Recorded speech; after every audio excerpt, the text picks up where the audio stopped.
안녕하십니까. 농업기술센터 기술보급과 식량작물계 안우철입니다. 오늘 제가 드릴 말씀은 2021년 새해 농업인 실용교육 식량작물 분야에 대해서 간단하게 말씀드리도록 하겠습니다. 제가 드릴 말씀은 첫 번째 국내 농업의 현 주소와 2021년 식량작물 기술보급 추진 방향, 그 다음에 2020년 벼농사 주요 성과 및 평가, 두루모 심기 소주 소식 재배 기술, 마지막으로 재배 기간 중 주요 사례에 대해서 간략하게 말씀을 드리도록 하겠습니다. 먼저 국내 농업의 현 주소에 대해서 말씀을 드리겠습니다. 키워드로 한번 나열을 해봤습니다. 가장 큰 글씨로 코로나19가 나와 있는데요. 지난 2020년 1월 20일 국내에 첫 환자가 발생한 이후에 지금까지 계속 이어지고 있는 코로나, 우리의 일상생활을 다 바꾼 그런 질병인데 아직도 지금 진행 중에 있는 상황입니다. 그리고 쌀 소비량이 지속적으로 감소하고 있습니다.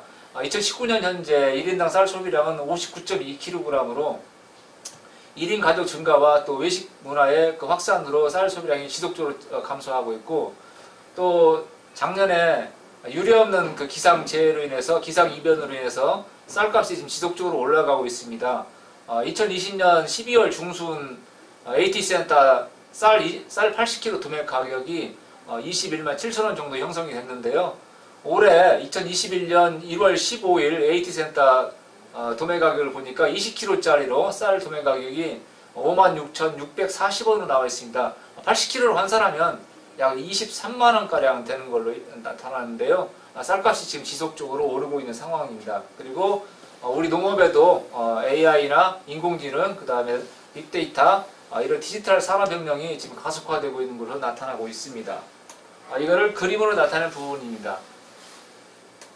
그 다음은 식량작물 기술보급 추진에 대해서 말씀을 드리도록 하겠습니다. 우리 식량작물 보급 부분에서는 2021년도 11개 사업을 하고 있는데요. 기능성 쌀귀리 품종입니다. 이것은 주로 대양귀리를 재배하는데, 이 대양귀리에는 아벤안스라마이드라는 특수 물질이 들어있습니다. 이 물질이 치매 예방에 도움이 된다는 물질이랍니다. 그래서 이거를 이 대양 보리를 재배함으로써 기능성 귀리로 판매해서 농가 소득을 높이려는 의도에서 이 사업이 진행되는 걸로 알고 있습니다. 그리고 식량작물 기계화 산업단지는 참깨를 논에다 재배해서 또 농가 소득을 높이는데 도움이 주고자 하는 사업입니다. 그 다음은 군산쌀 질적 표시, 신동진 대체 품종은 신동진 재배 비율이 2020년 현재 84.1%입니다. 그래서 신동진 재배 비율을 좀 낮추기 위해서 대신 미품이나 현품을 재배해서 점차적으로 신동진 비율을 낮추고자 하는 대체 품종 사업이 되겠습니다. 그리고 두부모 심기는 두부모 심기를 함으로써 50주 정도 목표를 잡고 있는데요. 경영비도 절감이 되고 또 모판수, 또 노동력도 절감이 되는 생력 재배 기술이 되겠습니다. 그리고 EM농법 고품질쌀 생산 재배는 유용 미생물을 활용해서 정말 밥맛 좋고 우수한 고품질쌀을 생산하는 그런 사업이 되겠습니다. 그리고 흰쌀쌀 보리 질적 표시도 있고요. 가공용 보리 같은 경우는 맥주 보리와 그 다음에 엿기름용 보리를 생산하는 사업이 되겠습니다. 그리고 밥살용 최고 브랜드 육성 사업은 승리향 브랜드 사업인데요. 전라북 도기술원에서 10년간 연구 육성한 브랜드인데 향미입니다. 향미로서 우리나라 군산의 또 다른 고가 전략 쌀 브랜드로 육성할 계획을 갖고 있습니다. 그리고 친환경 가축 입상분 퇴비 기술은 친환경 농가에서 유박 퇴비를 많이 사용하는데, 유박 퇴비는 수입에다가 또 가격도 상당히 높습니다. 그래서 저희 부산물, 축산 부산물인 우분, 그 다음에 개분, 돈분을 혼합하고 또 농촌진흥청에서 개발한 특수 미생물을 접합을 해서 펠렛으로 만들어 가지고 비료 살포기를 뿌려서 친환경 농업을 할 수 있게 하는 그런 사업이 되겠습니다. 마지막으로 맹류 생산단지와 소비자 연계 사업은 밀 가공 산업에 대해서 활성화하고자 하는 밀 분야 사업이 되겠습니다. 다음은 2020년 벼농사 주요 성과 및 평가에 대해서 말씀을 드리겠습니다. 재배 기간 중 기상 현황인데요. 재배 생육기는 5월 1일부터 9월 15일까지 육묘기, 영양생장기, 생식생장기, 등속기로 나누어서 측정을 했습니다. 평균 기온을 보면은 생육기간 중 전년과 동일하고 평년보다 0.3도 정도 높았습니다. 일조시간은 전년보다 293시간 정도 적고 평년보다는 56시간 정도 적었습니다. 강수량은 전년보다 929mm 많고 평년보다 612mm 정도 많은 걸로 나타났습니다. 생육단기별 특징으로 보면 전체적으로 육묘기 때는 발화불량과 육묘 생장이 좀 불균형을 초래했고요.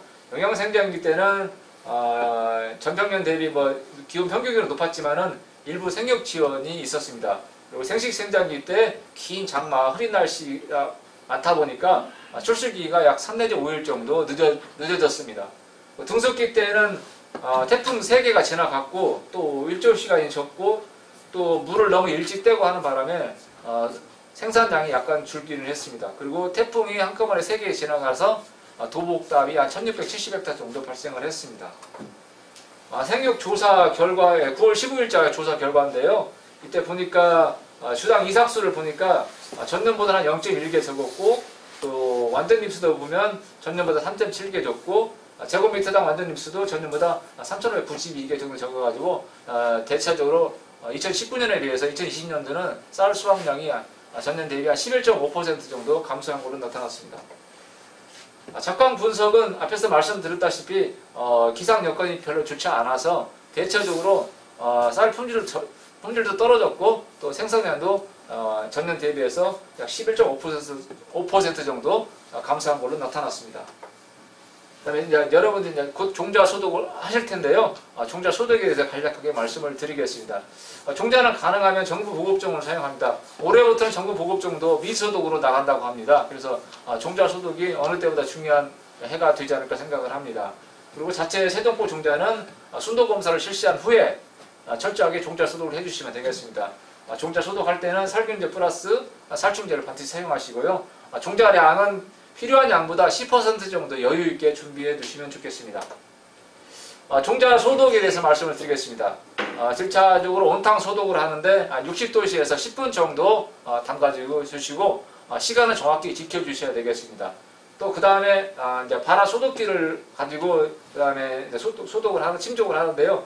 30도씨 정도 물에다가 전용 살균제, 살충제 혼용하고 24 내지 48시간 정도 소독한 후에 2 내지 3회 정도 세척해 주시면 되겠습니다. 이때 발화 소독기를 권장하는 이유는 우리가 갑자기 30도 물을 데워가지고 이 종자를 넣으면 안 되고 서서히 온도를 올려서 30도씨까지 올려줘야 종자가 잘 발화가 되겠습니다.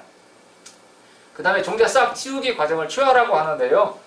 균일한 취화를 위해서는 약 온도가 30 내지 32도 정도, 또 상태는 어두운 상태, 또 시간은 12 내지 24시간이 필요하고 이때 이 정도 하면은 싹 길이가 1mm 내외의 정도 크기가 됩니다. 왜냐하면 싹 길이가 너무 길면은 파종 작업 때 손상이 우려되고 싹 길이가 너무 짧으면 모키가 분리균일할 우려가 있습니다. 그 다음에 싹 틔우기가 끝난 후에 파종 직전에 종자 수분 상태를 간단하게 측정해 볼 수 있는데요. 손으로 딱 줬다가 폈을 때 손바닥에 붙지 않을 정도면 수분 상태가 적당한 걸로 나타납니다. 그 다음에 이제 간이 치상 과정인데 이 싹 키우기 과정이거든요. 이때 계속 말씀드리지만 6mm만 정확히 여러분들 머리에 기억해 두시면 여러분들 간이 치상은 성공합니다. 하얀 싹 길이가 그 표면 위로 6mm 정도 올라왔을 때 본치상으로 가야만이 안전하게 못자리를 할 수 있거든요. 육묘 상자 만들기 잘 아시겠지만 먼저 중장 상토를 깔고 그 다음에 물을 상당히 골고루 쫙 뿌려줘야 됩니다. 물을 잘 뿌리지 않으면 이게 잘 자라지 않기 때문에 물을 정확히 뿌려주는 게 상당히 중요한 과정이 되겠습니다. 그 다음에 한 300g 정도 밀파를 합니다. 300g 정도 균일하게 밀파를 파종을 하고 그 다음에 육묘상자 처리제를 뿌려줍니다. 이 육묘상자 처리 약효는 약 60일에서 120일 정도가 되는 걸로 알고 있습니다. 그 다음에 중량 상토를 딱 덮어가지고 모판 상자를 만듭니다. 만들어서 이거를 이제 20장 단위로 랩으로 싸서 승으로 쌓는데 밑에 5월 초쯤 4월 말이나 5월 초쯤에 하우스 육묘장에서 이제 상자 쌓기를 할 때는 밑에도 랩으로 덮어주든가 비닐로 깔고 해야 밑에서 한기가 올라오지 않아야 도중에 그 저온 피해를 입지 않습니다. 그래서 초기에 상자 쌓기를 하는 농가들께서는 밑에도 랩으로 싸든가 아니면 비닐로 덮어가지고 한기가 밑에서 올라오지 않게 세심한 주의를 해주셔야 되겠습니다. 그래서 이제 현장에서 가보면은 초기 생육이 불량한 경우가 많이 나오는데 이때는 급격하게 이제 외부 기온이 떨어져가지고 개체의 싹트인이 불균형이 많이 나타난다든가 아니면 그 랩핑을 한 다음에 자체 호흡 온도가 있어서 온도가 상당히 높게 나타납니다. 그래서 그제 호흡 온도는 약 30 내지 32도 정도가 적당한데 왜냐하면 이 30도 내외가 효소가 활발하게 활성화되는 온도거든요. 그래서 이 온도를 유지해야 되는데 너무 하우스 온도가 높다거나 그러면 고온 현상으로 고온폐를 입게 되고 또 낮게 되면은 이게 뭐가 잘 자라지 않은 상태에서 완전 치상으로 본치상으로 가가지고 나중에 뭐가 불균형 성장을 하게 됩니다.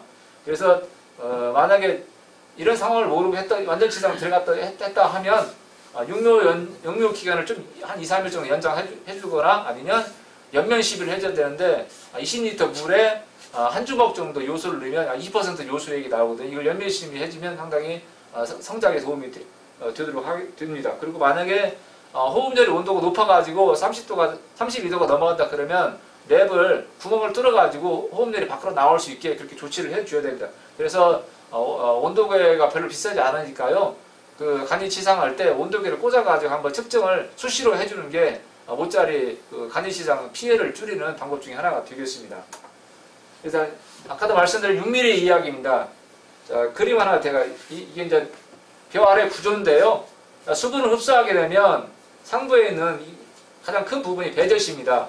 그리고 밑에가 배인데요. 이 배에서 싹이 나오고 뿌리가 나오거든요. 이 배젖에서 물이 들어가고 그러면 효소가 이제 그 활성화되기 시작을 합니다. 그 중에서는 알파 아밀레이즈라는 효소가 있는데 이게 활성화가 되면서 탄수화물 고분자를 저분자로 작은 분자로 계속 쪼갭니다. 쪼개면서 이 에너지를 배에서 이용을 해서 배가 싹이 올라오고 뿌리가 내려갑니다. 그렇기 때문에 이 30에서 32도씩 온도를 정확히 맞춰주는 게 가장 중요한 관건이 되겠습니다. 그래서 6mm 이야기를 해보겠습니다. 이때 발효 후 300기가 되면 종자에서 양분을 공급받는데 그 이후에는 이제 뿌리가 내려가가지고 상토에서 이제 양분을 빨아들이거든요. 그래서 이제 그 상토 맨 위에 덮은 상토 위에로 이제 묘가 올라오는데 그 묘 길이가 여러분 손톱 손톱 반절 정도 약 6mm 정도 올라왔을 때 그때 본치상으로 못자리로 나가야만이 못자리를 실패하지 않고 할 수 있습니다. 그래서 그거를 수시로 이렇게 살펴봐야 되지 우리 인간의 시간으로 보통 여러분 농가들은 하루 이틀 정도 그렇게 간이치상 상자싹 연 다음에 바로 본치상 나가면 6개월 실패할 가능성이 상당히 큽니다. 그러니까 딱 보시고 눈으로 확인하고 아니면 이게 비스듬히 놓으면 수북한 이렇게 하얗게 올라오는 싹이 보입니다. 그때쯤에서 본치상으로 가야만이 6개월 실패를 하지 않고 정확하게 할 수가 있습니다. 그리고 만약에 싹이 잘 이렇게 6mm 이하로 나온 상태에서 본치상으로 들어가면 밖에 하우스 육묘장 온도가 30도가 넘는다 하더라도 그 내부까지 상토 내부까지 온도가 전달되지 않기 때문에 묘가 자라는데 한계가 있습니다. 한계가 있으니까 그 간이치상 때 정확하게 수북한이 6mm 정도 올라왔을 때 본치상으로 가야만이 못자리 실패를 줄일 수가 있습니다. 이 그림이고요. 이게 그림입니다. 그래서 배젖에 있는 영양분을 다 소비하게 되면 묘가 초엽이 올라오고 밑에 뿌리가 살짝 내려가면서 이제 상토에서 이제 영양분을 흡수해서 더 성장을 하게 되는 겁니다. 이거는 이제 그림으로 이렇게 표시한 종자 발화 과정을 그림으로 표시한 것이 되겠습니다. 자, 그러면 이제 오늘의 관심사는 이제 드문묘 소주 소식 재배인데요. 이거에 대해서 간략하게 말씀을 드리도록 하겠습니다.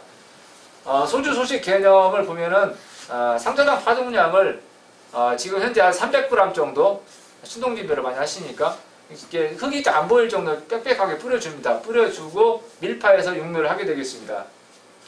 그리고 이 두모 신기는 이양할 때 포기와 포기 사이가 보통 60주 심으면 주와 주 사이가 한 16cm, 14cm 정도 되고 18cm 정도 되고 70주면 14cm 되는데 50주로 심으면 묘와 묘 사이 거리가 22cm 정도 넓어집니다. 간격이.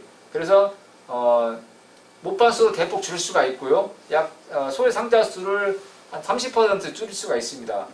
그리고 거기에 대한 노동력도 절감이 되고 또 못반수 절감이 되니까 또 상토비나 육묘비도 많이 줄어들게 되고 상당히 좋은 그 생력재배 기술 중에 하나 되겠습니다. 그리고 이 등음모 심기를 하게 되면 주와 주 사이 거리가 높고 했기 때문에 그 바람길이 잘 통합니다. 바람길이 잘 통해서 병해충 발생이 많이 줄어들고요. 또 햇빛이 잘 들어와서 광합성도 왕성하게 하고 또 분월도 상당히 왕성하게 해서 여러모로 좋은 방법 중에 하나가 되겠습니다. 그래서 다시 한번 말씀드리면 50주, 한 평당 50주 정도 이양을 하시고 이렇게 하면 이양 판수는 30%, 모판 비용 40% 정도 절감이 되는 효과를 갖고 오겠습니다. 대신 모내기 시기는 우리 군산 같은 경우는 한 5월 27, 8일부터 6월 10일 이내에 적기에 심어줘야만이 이런 효과를 정확히 볼 수가 있습니다. 그래서 이때 적기에 심어줘야만이 분월도 왕성하게 되고 또 줄기도 굵어져가지고 도복 발생도 적어서 뭐 입지무늬 마를병이나 도열병이나 각종 병해충에 상당히 병해충이 발생하지 않게 됩니다. 그리고 이렇게 등음모 심기를 하게 되면 최고 분월기는 관행 대비 한 7일 정도 늦는 걸로 나타나 있고 출시기도 관행 대비 약 3 내지 5일 정도 늦는 걸로 나타나 있습니다. 이걸 그림으로 나타내면 이렇게 되겠습니다. 기존에 한 220g 정도 뿌리면 이렇게 듬성듬 뿌려지는데 300g 정도 빽빽하게 흙이 안 보일 정도 이렇게 빽빽 뿌린 밀파를 하는 게 등음모 심기 못파상계 만들기입니다. 그리고 기존에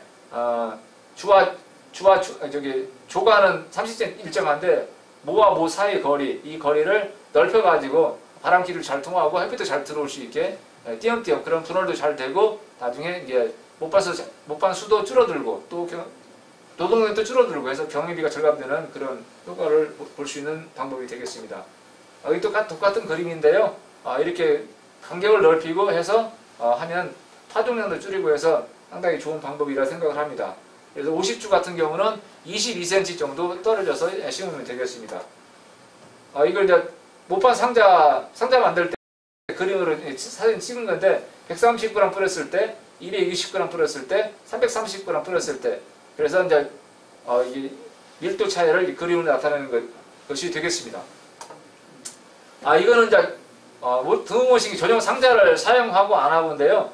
등음모 심기 전용 상자를 사용하면은 오른쪽 그림처럼 이렇게 딱 구획이 다 정해져 있습니다. 상자에. 그렇기 때문에 이양기로 찝어낼 때 모의 그 실뿌리가 가는 뿌리가 상처를 입지 않습니다. 상처를 입지 않기 때문에 나중에 활적하는데 몸살도 하지 않고 활적이 빠르고 또 또 이양할 때도 상당히 정확히 이양할 수 있게 돼서 결주도 많이 줄일 수 있는 효과를 볼 수 있는 그런 전용 육묘 상자가 개발이 돼서 지금 보급이 되고 있습니다. 이건 실험 데이터인데요. 50주로 심었고 한번 찝어낼 때 그 모 채취량을 하나 찝어냈을 때, 5개 찝어냈을 때, 9개, 10개, 이거 보통 이제 일반 농가에서 찍어냈을 때 모를 심고 한 달 후에 이렇게 봤습니다. 그랬더니 5번, 3 내지 5번을 찍었을 때는 9번 이상 찝어냈을 때하고 차이가 전혀 없습니다. 그래서 여러분들 한번 모 편취량을 기존에 보통 10주 이상, 10번 이상 찝어내는데 이거를 3 내지 5번으로 반절 이상 줄이면서 모판도 전략이 되고 그만큼 또 노동력도 절감이 되기 때문에 이 등음모 심기 기술은 여러분한테 좀 획기적인 기술이 아닐까. 그리고 많이 시행을 하고 계시는데요. 두려움 갖지 마시고 과감하게 올해는 등음모 심기를 많이 하셨으면 좋겠습니다. 그래서 일단 그 주의사항을 보면 이 모판을 토양 조성을 정확하게 균평을 잘 유지해야 됩니다. 왜냐하면 물에 잠기는 부분이 있고 드러난 부분이 있고 그러면 여기 잡초 문제도 생기고 그렇기 때문에 균평을 정확히 해야 되고요. 이 결주가 발생하지 않도록 이양할 때 정확히 이양하는 노력도 좀 필요로 하게 되겠습니다. 그래서 이양할 때 적당한 포기수 3 내지 5번으로 하고 그러면 이제 왕성한 분할을 해서 이제 관행 재배와 거의 차이 없게 수확량도 그 관행 재배와 차이가 거의 없습니다. 이걸 이제 항공사진 찍은 건데 이게 37주 했을 때 찍은 사진이거든요. 37주 같은 경우는 제식거리가 30cm입니다. 그러다 보니까 한두 번 건너뛰게 되면 60cm, 90cm 늘어나서 이렇게 상당히 그 보기 안 좋게 결주가 상당히 많이 나오거든요. 그래서 37주는 아직 연구 중에 있습니다. 그래서 농가들한테 37주는 권장하지 않고 검증된 50주만 저희가 권장을 하고 있습니다. 이건 이항기 부속부 그 식부장치 옆에 그림 사진인데요. 획일 속량하고 종일 속량을 조절을 하면 기존 이항기 가지고도 얼마든지 3 내지 5번으로 찝어내가지고 50주를 심을 수가 있습니다. 따로 그 식부장치를 구입한다거나 그럴 필요는 전혀 없습니다. 이거는 이제 횡일성 조절장치 그림으로 나타낸 사진이고요. 이거는 종이송 장치 그림으로 나타낸 사진이 되겠습니다. 다음은 재배 기간 중에 주요 사례에 대해서 간단하게 말씀을 드리겠습니다. 이건 저온 모짜리 저온 피해 사례인데요. 개정에서 생긴 사례거든요. 그래서 보니까 모짜리에 옮겼는데 이 모 자라는 게 상당히 균형이 안 맞습니다. 들쭉날쭉하고. 그래서 얘기를 들어봤더니 아마 그 상자 쌓기 할 때 제대로 싹이 안 튼 게 6mm 아까 제가 말씀을 드렸는데 수북하니 묘가 올라오지 않은 상태에서 한 이틀 정도 해서 이제 본 모짜리를 와가지고 하다 보니까 온도가 고르게 전달되지 않아가지고 묘 자람이 이렇게 들쑥날쑥 하거든요. 그래서 1000장 정도 이렇게 모짜리 했는데 한 300장 정도에서 심하게 이항을 못할 정도로 이런 결주가 나와가지고 300장전은 폐기하고 700장전은 보온관리, 부족 보온관리 잘 해가지고 생육 유도해서 모짜리 했고요. 나머지 300장 정도는 농협 육묘작을 알선해가지고 이항을 하였습니다. 이건 하우스 육묘장 좋은 분량 사례인데요. 5월 초에 하우스에서 이제 상자 쌓기를 했습니다.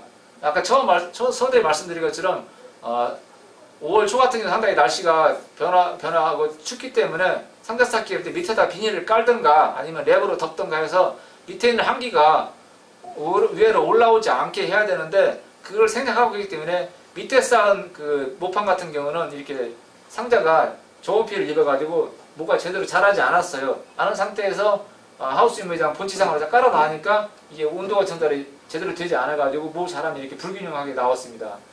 그래서 이제 못 쓰는 거는 과감히 폐기하고 이항이 가능한 거는 유한 1100 정도 해서 연면 시비를 해가지고 지도를 했고요. 또 밤 시간 온도 하우스 온도가 13도씨 이하로 내려가지 않게 해서 비닐로 덮어주든가 해서 보온 관리에 많이 신경 써주시라고 제가 지도를 했습니다.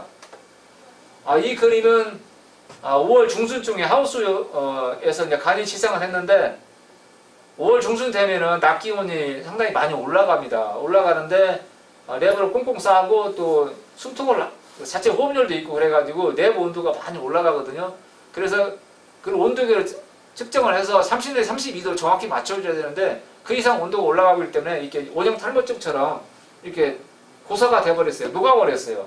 이거는 쓸 수가 없습니다. 전혀 폐기를 해야 되거든요. 그래서 오히려 저온 피해는 그래도 좀 건질 수 있는 뭐가 많은데 모짜리 판이 많은데 이렇게 고온 피해는 다 폐기를 해야 되기 때문에 5월 중순 이후에 하우스 육묘장에서 상자 쌓기를 할 때는 그늘에서 하시고 또 수시로 온도 체크를 해가지고 이렇게 고온 피해를 입지 않도록 신경을 많이 써주셔야 되겠습니다. 이거는 모를 다 보통 11년 많이 하는데요. 키워가지고 이제 모짜리를 왔습니다. 와서 하루 이틀 정도 적응 과정, 이걸 경화 과정이라 하는데 이 과정을 거쳐야만이 본답에 이항을 했을 때 뭐가 그래도 그렇게 몸살을 앓지 않고 활착을 하는데 이 경우는 바로 육묘장에서 가져와가지고 바로 이항을 해버렸어요. 그래서 이틀 정도 지나니까 뭐가 이렇게 말라 비틀어지면서 이상 증세를 보여서 이제 연락이 와서 가봤는데 밀려 비틀어지더라고요. 그래서 저희는 이제 물을 좀 깊게 대주고 온도 관리를 좀 해주라 말씀을 드렸고 그래서 한 일주일 정도 되니까 그 말라 비틀어졌던 이게 이제 새순이 나오고 해서 환경에 적응하고 잎색도 양호해지는 그런 걸 볼 수 있었거든요. 그래서 경화 과정을 꼭 거쳐야만이 이런 피해를 줄일 수가 있습니다. 이거는 부패균 사례인데요. 비가 왔을 때 배수를 통해서 다량의 기름이 유입이 됐습니다. 그러니까 모짜리 물로 됐는데 이게 이제 모짜리까지 스며들어가지고 나중에 탐문해보니까 누가 폐유를 버려가지고 이런 피해를 입었는데요. 부직포로 이제 기름을 흡착을 하고 또 양수자로 관배수해서 물걸레기 해서 이제 이항을 했고 못쓰게 생긴 것은 버리고 또 보식을 하고 이렇게 한 사례가 되겠습니다. 이거는 작년에 옥구에서 신리향벼 한 50헥타 이상 재배를 했는데 신리향하고 신동진하고 똑같은 육미장에서 같은 조건에서 육묘를 해봤습니다. 했는데 왼쪽에 보이는 그 그림에서 신리향하고 이제 신동진하고 똑같은 날짜를 했는데 한날 한시에 했는데 성장 속도가 다르더라고요. 그래서 밀도 차이가 나서 농가들은 신리향이 이거 뒤집어 엎어야 되는 거 아닌가 이렇게 많이 말씀을 하셨는데 아니 2, 3일 정도 지나니까 이 신동진 정도 이렇게 밀도가 나와서 이해하는데 문제가 없었습니다. 그래서 이 품종의 특성이 신동진보다 성장 속도가 한 2, 3일 정도 늦는다는 걸 감안하셔서 이렇게 모짜리를 하시면 되겠습니다. 이거는 먹누린제 비해 사례인데 6월 16일 날 개정 발산뜰에서 보통 이게 수로나 수풀이 많은 데에서 이제 이 먹누린제가 많이 발생이 되는데 특이하게 들판 한가운데서 먹누린제가 나왔거든요. 이 먹누린제는 낮에는 밑에 잠수하고 있다가 논 속에 잠수하고 있다가 해질물에 배 밖으로 흡집을 하기 위해서 벼 위로 올라옵니다. 그래서 이 먹누린제 방지는 해질물에 배 하는 게 가장 효과적이고요. 그래서 여기 발산뜰 가보니까 포기당 한두 마리 정도 발견이 됐어요. 그래서 방지할 수준은 아니지만 그래도 예방 차원에서 논주인에게 먹누린제 방지를 해주십사 제가 요청을 하였습니다. 이건 홍명나강 사례인데요. 6월에 이제 저기압을 타고 중국에서 날라옵니다. 홍명나강이 날라와서 한번 부화한 다음에 8월달에 다시 2차 부화를 하는데요. 이게 8월 추순 상황이거든요. 그래서 홍명나강 성충도 많이 날아다니고 또 홍명나무의 알을 깠던 부분에 벼잎이 말라 비틀어지고 꼬인 이 부분을 많이 발견할 수 있었습니다. 그래서 8월 초에 방지 한번 해주고 또 출수기 때 2차 방지하고 또 안 되면 3차 방지까지 한 사례가 되겠습니다. 이건 이제 세균성 배알마름병 복합 사례인데요. 장마가 작년에 54일간 있었습니다. 긴 장마에 제대로 된 작물이 하나도 없었어요. 그래서 더구나 이 긴 장마도 계속 되면서 또 태풍이 3번 왔다 갔습니다. 그러면서 긴 장마다 보니까 광합성이 제대로 되지 않아서 논바닥에 상당히 질소분이 많이 남아 있었거든요. 그런 상황에서 이제 태풍이 오다 보니까 도복피해도 좀 많이 있었습니다. 도복피해도 있었고 또 논 상태가 습하다 보니까 각종 병해충이 많이 노출돼서 도일병이 더 번져가지고 목도일병이 되고 그다음에 입지문지 마리병도 올라가지고 많이 번져 있고 또 홍명나방도 많이 번져 있고 그다음에 출수 후에 가장 약할 때 이 기공을 통해서 세균성 병알마름병도 상당히 많이 번져 있었습니다. 그래서 이것이 세 개가 합쳐서 혼재돼서 많이 나타나는 그런 논들을 많이 볼 수 있었는데요. 특히 이제 출수기 이후에 이모작 같은 경우 출수기 이후에 이모작 출수기 이후에는 바비라는 태풍이 지나가서 변생림이 다량 하기도 하였습니다. 작년에. 그래서 세균성 병알마름병은 벼가 이렇게 비바람 치면서 흔들리면서 벼 알 주변에 상처를 입고 그 상처를 통해서 세균이 침입해서 발생하는 게 세균성 벼알마름병이 되겠습니다. 이거는 확대해서 산 사진이고요. 변생잎하고 세균성 벼알마름병하고 혼재돼서 어지럽게 나타난 상태가 되겠습니다. 이거는 이제 흔히들 백수 피해 사례라고 하는데요. 마지막 태풍인데 하이선인데 상당히 마른 바람이 대여섯 시간 세차게 불었었습니다.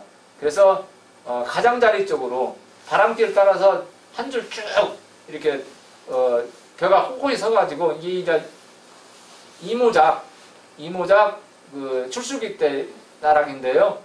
이때 마른 바람 피해를 받아가지고 이 벼알이 전부 수분을 다 뺏겼습니다. 뺏겨가지고 그대로 말라버렸어요. 말라가지고 불임 상태에서 이렇게 꼿꼿이 말라 비틀어진 상황이 되겠습니다. 이제 마이삭 하이선 이때 이제 이모작 많이 출수할 때 8월 한 28, 29일경에 이제 이모작이 많이 출수가 됐는데 이때 태풍이 지나갔어요. 태풍이 지나가면서 이렇게 한 줄 쭉 따라서 1m 간격으로 이렇게 변생잎이 많이 발생을 했습니다. 그래서 이 변생잎이 발생했다고 해서 이게 미질이 떨어지고 그런 건 아닌데 그래도 약간의 수량 감소한다거나 품질에 약간 품질 저하에 영향을 미쳤던 것으로 나타났습니다. 그 다음에 이제 도열병이 많이 발생을 했어요. 왜냐하면 장마가 길다 보니까 습한 상황 환경에서 도열병이 자주 나오거든요. 또 질소분이 많이 들어있으면 도열병도 많이 나오고요. 그 도열병이 확대돼가지고 그냥 목도열병으로 번진 경우가 대야에 많이 좀 나온 경향이 있었고, 그래서 딱 그 갈색 반점이 딱 나타납니다. 그리고 이렇게 꺾어지면서 벼가 다 이렇게 말라버리는데요. 이화병 증상이나 키다리병 증상하고 상당히 비슷해가지고 구분이 잘 안 되는데, 키다리병 증상 같은 게 뽑아보면은 가근을 볼 수가 있고, 이화병 그 애벌레가 밑에 갈가먹은 흔적을 다 볼 수 있고요. 이거는 이제 그 목도열병은 이 목 부분에 갈색 점이 나타납니다. 이렇게 해서 세 가지로 구분할 수 있는 방법이 되겠습니다. 그리고 이게 도복 피해입니다. 작년에 군사시 전체적으로 1670헥타 정도 도복 피해를 입었는데, 원인 분석을 해보면 장마가 길어서 중간 물때기 할 때 중간 물때기를 제대로 못했어요.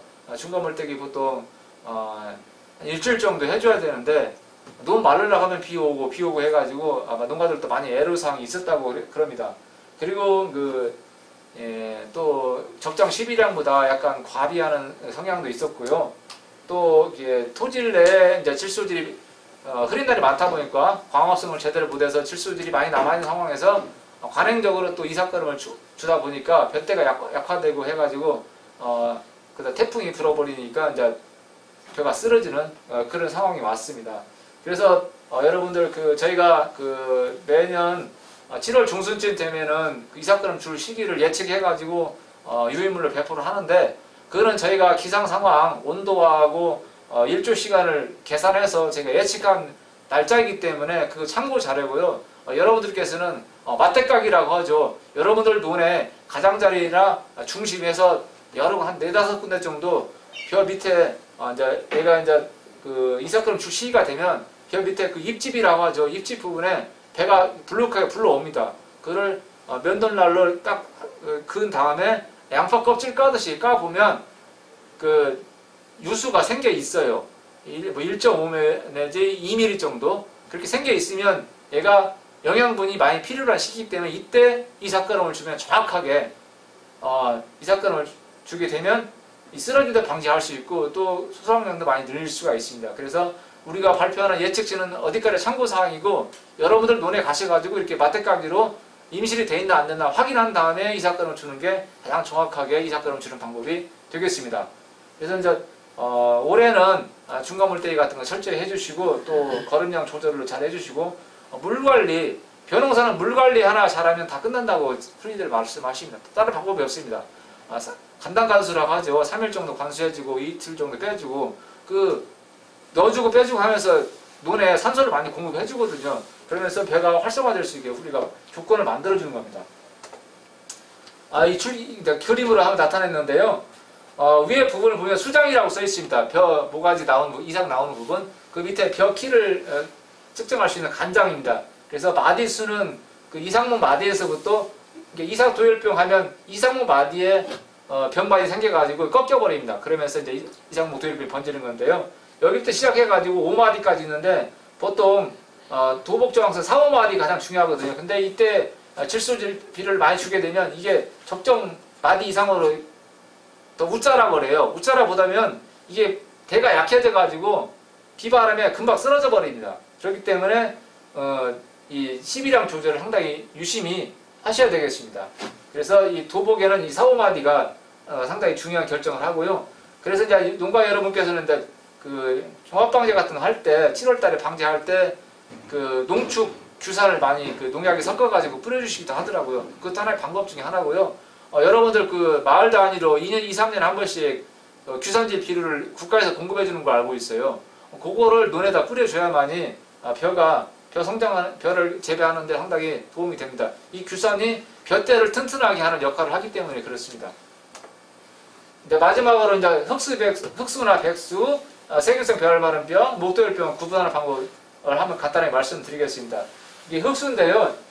주로 이제 이때 이제 바람이 불면 이게 벼 알이 수분을 뺏겨가지고 새까맣게 그냥 그다음 태풍이 지나간 그 다음 날부터 변색이 되는 상황인데요.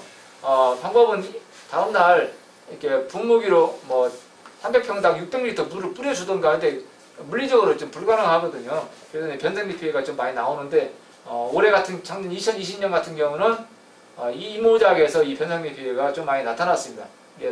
이삭 전체가 갈색으로 짙은 갈색으로 변하는 현상을 흑수 피해라고 하고요. 그 다음에 이제 백수는 아까 말씀드린 것처럼 마른 바람이 다량의 옆으로 닥치면은 그 벼알이 수분을 다 뺏겨가지고 아예 불이 와서 껍질만 꼿꼿이 서 있는 상태, 이게 백수 피해고요. 그 다음에 세균성 벼알마리병은 출수 후에 이 벼알의 상처를 통해서 병균이 침입해가지고 상당히 이 벼를 보면 상당히 지저분하게 생겼어요. 알록달록하니. 그래서 이 세균성 벼알마리병도 종자 소독을 잘 해야 되겠지만 이렇게 좀 출수 전후에 약하던 시기에서 이렇게 비바람이 불고 그러면 세균성 벼알마리병이 약한 품종 같은 경우는 세균성 벼알마리병이 많이 퍼지는 걸로 나타났습니다. 그리고 이삭두열병 아까 말씀드렸죠. 그 이삭모가지 부분에 노란 반점이 생기면서 갈색 반점이 생기면서 이삭목이 꺾이고 그러면서 말라 비틀어져서 결국 쭉정이만 남는 그런 병반이 되겠습니다. 이제 간략하게 이렇게 변호사에 대해서 말씀을 드렸는데요. 실제로 이제 간략하게 이렇게 변호사에 대해서 말씀을 드렸는데 여러분들 강의실에서 만나가지고 서로 얼굴 보면서 말씀드리면 더 자세하게 설명도 드리고 할 텐데 이렇게 동영상으로 설명드리게 돼서 죄송하고요. 여러분들 올해도 한 해 무탈하게 또 풍년농사 하셔가지고 여러분들 소득에도 많이 도움이 됐으면 좋겠습니다. 이상 마치겠습니다. 감사합니다.